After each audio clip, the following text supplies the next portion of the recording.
We're still working to find out the details on this, but now that the sun has come up, we came back to the scene where this happened so you could get a better look. We can't get too close now because of these barricades that police put up about an hour ago, but throughout the day, we watched as this memorial over here just grew in size. To give you an idea of just how strong those winds are, take a look at this fire station right here. The roof completely blown off, and then if you follow us this way, you can see parts of it blew as far as across the street. But tonight, those big questions still remain. Who let this baby alone and why? He said it all happened right here in this driveway, and over this way you can even see a bullet hole straight through the window. Although he was severely injured, police records say after Officer Acosta was shot, he was able to drive himself to a safe location.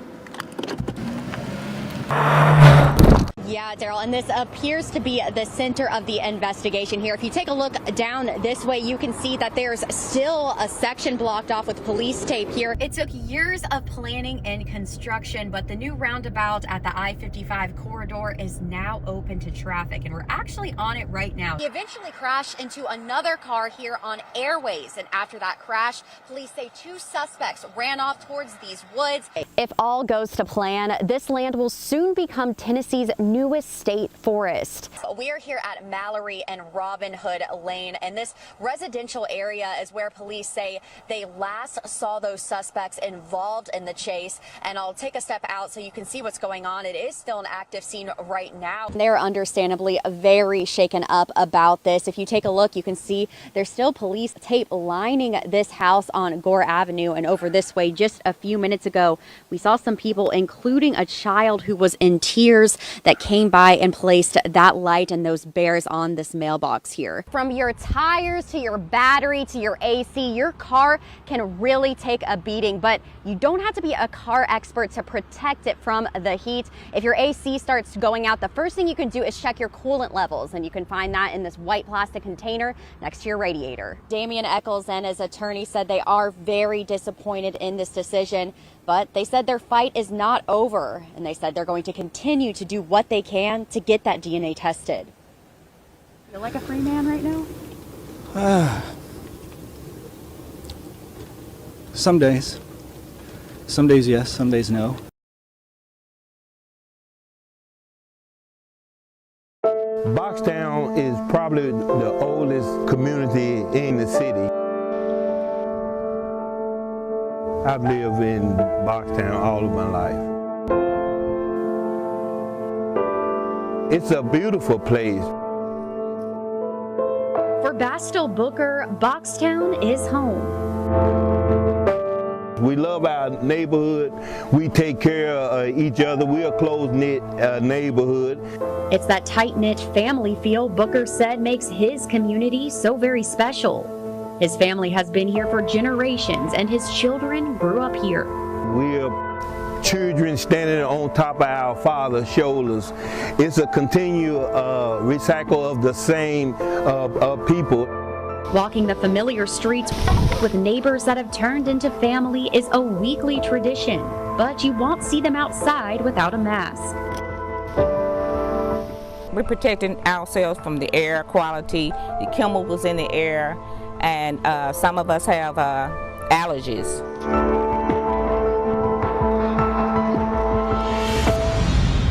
The low-income community founded by former slaves is plagued by pollution. The Valero oil refinery, which over the years was part of a $4.25 million penalty over pollution. The TVA Allen fossil plant now shut down and replaced by a natural gas plant. And refined metals, now a federal Superfund says.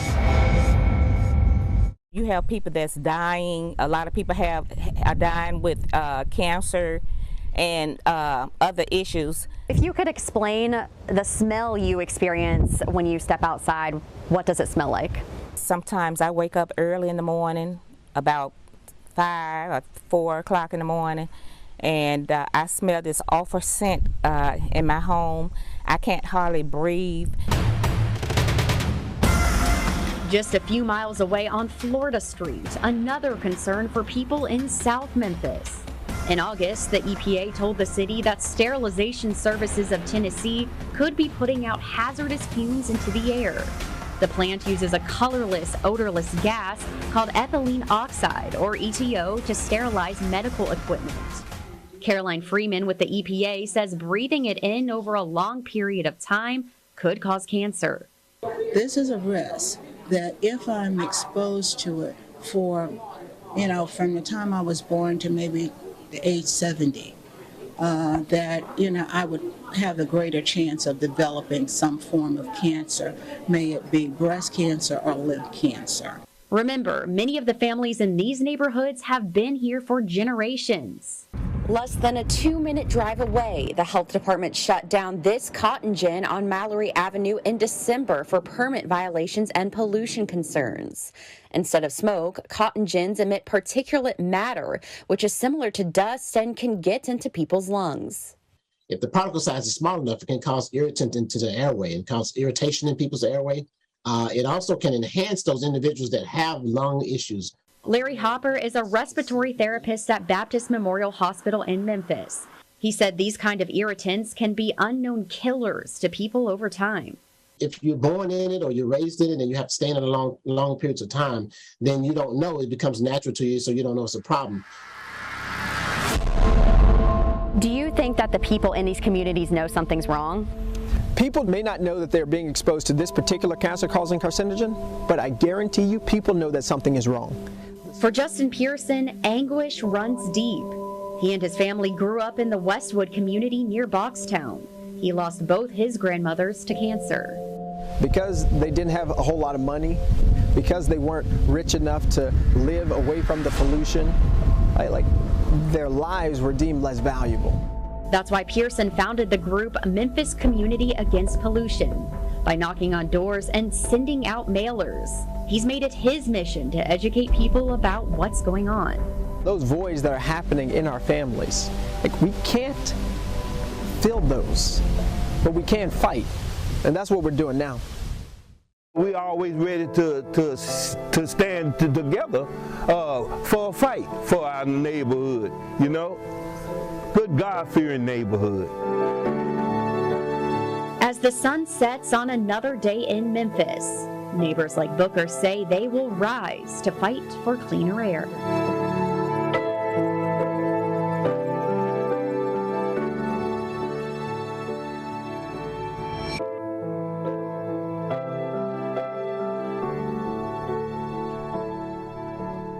And they're gone. If you've driven in Memphis lately, there's a chance you've seen them. Groups of people crowding busy intersections with signs and buckets in hand.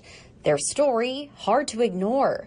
They're claiming to raise money for a child's funeral. No, cause that one. It'd be different pictures, but they look the same. Walter Bryant has seen the signs and even considered donating, but he grew suspicious after finding them on several street corners. Because I have seen so many of them, and I don't see how it could be that many every day. Sometimes they're in the same area. Fox 13 ultimately found them at 3 locations. At Poplar and Highland on September 10th, Perkins and Summer on October 29th, and Park and Highland on October 31st.